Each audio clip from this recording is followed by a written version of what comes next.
कक्षा 12वीं के प्यारे बच्चों, स्वागत है आप सभी का हमारे चैनल इंडियस ओएफटी में। कक्षा 12वीं के अलग अलग सब्जेक्ट होते हैं।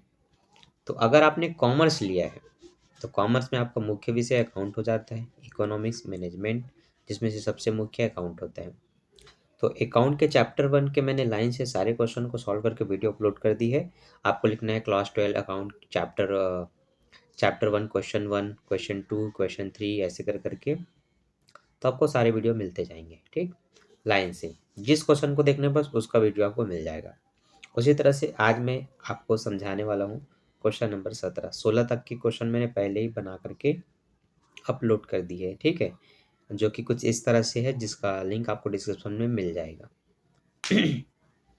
तो चलिए बिना किसी देरी के स्टार्ट करते हैं आज का वीडियो। हाँ, कक्षा 12वीं अकाउंट का पहला चैप्टर है ना, जहाँ पर आपको लाभ हानि खाता बनाना होता है, लाभ हानि नियोजन खाता। यहाँ पर क्वेश्चन नंबर 17 में क्या अनोखा है, लिखा है अनुभा तथा काजल एक फर्म में 2:1 के अनुपात में साझेदार हैं। उनकी पूंजी क्रमशः 90,000 और 60,000 रुपये है। वर्ष के दौरान लाभ 45,000 रुपये है। साझेदारी संलेख के अनुसार अनुभा प्रति माह 700 रुपये एवं काजल 500 रुपये वेतन पाने का अधिकार है।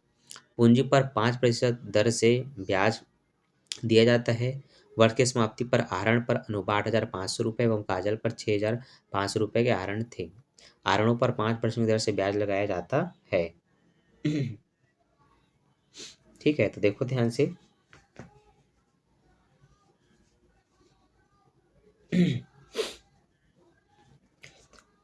चूंकि लाभ हानि नियोजन खाता बनाना है तो सबसे पहला काम होता है पूंजी पर ब्याज निकालना। अभी हम कार्यविधि करेंगे, ठीक है। तो पूंजी पर ब्याज कैसे निकाला जाता है, तो देखो, पूंजी है एक का 90,000, दूसरे का 60,000। पूंजी पर ब्याज की दर 5% है, इसलिए 5/100 निकालेंगे, ठीक। 2 जीरो से 2 जीरो कटा, ये 2 जीरो से ये 2 जीरो कटा, 5 शून्य शून्य, 5 शून्य शून्य, 9 पंचे 45, 5 शून्य शून्य, 5 शून्य शून्य, 6 पंचे 30, 3,000। टोटल हुआ 7,500 रुपये का, ठीक। अब ये निकालना जरूरी है कि नहीं, ये डिपेंड करता है लाभ क्या है।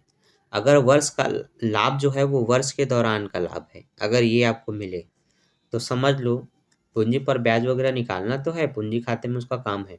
लेकिन जो लाभ हानि नियोजन खाता बनेगा वहां पर आपको ना तो पूंजी पर ब्याज, ना तो कोई वेतन, ना तो कोई कमीशन, कुछ भी चीज को नहीं लिखना है, क्योंकि वर्ष के दौरान का लाभ है तो उसमें वो सब दिया जा चुका होता है, ठीक। तो आपको करना क्या है, वर्ष के दौरान का जो लाभ है 45,000, उसको लिखना है पूंजी खाते लाभ हानि खाते के समाकलन साइड में। लाभ हानि खाते को क्या लिखेंगे, लाभ हानि खाते को कितना रुपए, 45,000 रुपये। उस चीज को इनके पूंजी के अनुपात में बांट देंगे, जो कि कितना है, जो कि है 2:1। तो 45,000 को अगर आप बांटते हैं 2:1 मतलब 2/3 और 1/3 के अनुपात में, तो 3 एकम 3, 3 पंचे 15, 15 दूनी 30, 3 एकम 3, 3 पंचे 15, ये 15,000। तो एक का निकला 30,000, जो कि आप देख सकते हैं अनुभा का, और काजल का निकला 15,000 रुपये। दोनों को जोड़ेंगे तो कितना हो जाएगा बच्चों, ये 45,000 रुपये हो जाएगा। तो हमने लिखा लाभ हानि खाता को 45,000, लाभ हानि को पूंजी खाता में साझेदारों के पूंजी खाता में लाभ हानि को हस्तांतरित करने पर ये आपको लिखना है, जिसको ट्रांसफर भी बोला जाता है। अनुभा के में 30, काजल के में 15,000, टोटल मिला 45 हुआ, बैलेंस कर देना है, ठीक है। लाभ हानि खाता आपको पता होगा कैसे बनाया जाता है, विवरण राशि, जो खर्चे या जो देने हैं वो विकलन में, और जो लाभ है वो समाकलन में, ठीक। अब इसके बाद आपको बनाना है साझेदारों का पूंजी खाता। तो किस टाइप का पूंजी खाता, नॉर्मल परिवर्तनशील वाला, जिसमें आपको पूंजी सबसे पहले लिखना होता है, फिर पूंजी पर ब्याज, फिर वेतन, कमीशन, जो भी इनको मिलना है, जो इन्होंने आहरण किया है वो इधर आएगा, और फिर दोनों को आपस में माइनस करेंगे, जो बैलेंस होगा वही आपका पूंजी का शेष होगा, जो इनको देना होगा, ठीक है। अब देखो, पूंजी के रूप में 90 और 60,000 रुपये लोग लाए थे, तो कॉलम होगा साझेदारी का परिवर्तन पूंजी खाते का विवरण, अनुभा के नाम राशि और काजल के नाम की राशि, विवरण वही अनुभव और काजल के नाम की राशि। ठीक है, अब देखो जो एंट्री हो रहे हैं उनको शेष लाया गया। सबसे पहले लिख करके आपको पहले के में 90, दूसरे के में 60 लिखना है। क्लियर है? इतना क्लियर है तो फिर आके देखो ध्यान से और क्या करना है। इसके बाद पूंजी पर ब्याज मैंने आपको जो निकाल के बताया था 9 पंचे 45, 4000 एक मिनट 9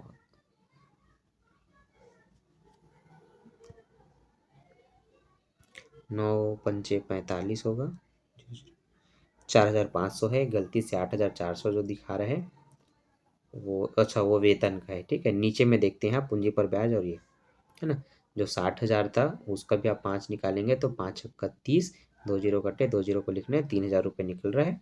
इसलिए यहाँ पर हमने कितना लिखा, 3000 रुपये लिखा। ठीक है, आगे अब है वेतन की बात। तो वेतन प्रति माह 700 रुपये में 500 रुपये वेतन पाने के अधिकार है, ये बोला गया है। तो 700 और 500। ठीक, तो कितना कितना वेतन, चूंकि पूरे साल भर का निकालना होता है तो 12 से दोनों में गुणा करेंगे। 12 सत्ते 84, 12 पंचे 60। तो पहले को वेतन मिलेगा 8400 का, दूसरे को 6000 रुपये का। ठीक, ये भी समझ में आया। अब लाभ हानि खाते में जो आपको पहले से डिवाइडेड है, लाभ है तो इधर, हानि होता तो इधर। क्योंकि लाभ है तो इधर एक में 30, एक में 15। तो देखिए चारों अमाउंट क्या क्या है हमको बता दूं। पूंजी जो होती है सबसे पहले उसको लिखते हैं, शेष लाया गया। वेतन देना था दोनों को तो हमने वेतन को लिख दिया। पूंजी पर ब्याज लगाना होता है तो पूंजी पर ब्याज लगा दिया। लाभ है तो उसको भी दे देंगे। ठीक है, अब आहरण और आहरण पर ब्याज की बारी। तो दोनों ने आहरण किया है पैसा 8500, 6500। तो देखिए आहरण को है ना, आहरण से आहरण को करके लिखा है इधर 4500 रुपये, और सॉरी 8500 और 6500 रुपये। अब आहरण पर 5% इधर से ब्याज निकालना है। तो 8500 का अगर आप 5% निकालते हैं तो 2 जीरो से पहले 2 जीरो काटेंगे, 5 पंचे 25, हासिल है 2, 8 पंचे 40 और 2 42, 425 निकला। तो यहाँ पर देखिए लिखा गया है 425। ठीक है अब वैसे 6500 का 5% निकालेंगे तो 325। अब यहाँ पर हमने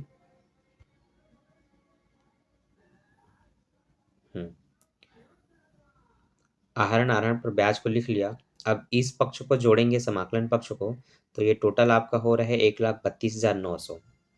1,32,900 में अगर आप इन दोनों को घटाते हैं जो कि है 8.5 में 400 जोड़ेंगे तो 8,925।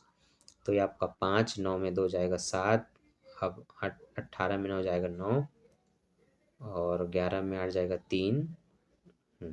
1,23,975 आएगा, जो कि आप यहाँ पर दे सकते हैं 1,23,975। ठीक, उसी तरह से दूसरे वाले का 84,000 में अगर आप इन दोनों को घटाते हैं जो कि 6,825 है, तो आपको मिल जाएगा 77,175। ठीक है, हाँ लेकिन आपको ध्यान ये रखना है, ये तो कंप्लीट हो गया। इस तरह से आपका दोनों तरफ बैलेंस करेंगे, 1,32,900, 1,32,900, 84,84 करके शेष लेगा इतना।